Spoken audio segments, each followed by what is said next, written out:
it's your girl Leela here. I decided to go ahead and show you guys a video of Snow Monkey Park Resort in Yamanashi. And I hope you guys enjoy it as much as I enjoyed my experience there. It's a definite place for any foreigner to go. It's like a 4-hour drive away from Tokyo, but totally worth it because you get to experience snow monkeys in their natural habitat while taking soaking in a Japanese hot spring, which is pretty great, am I right?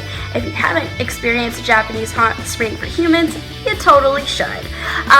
But anywho, I'm signing off here. Please subscribe so I can continue making these wonderful videos for all my lovelies, and share, like, and I will continue. Bye guys!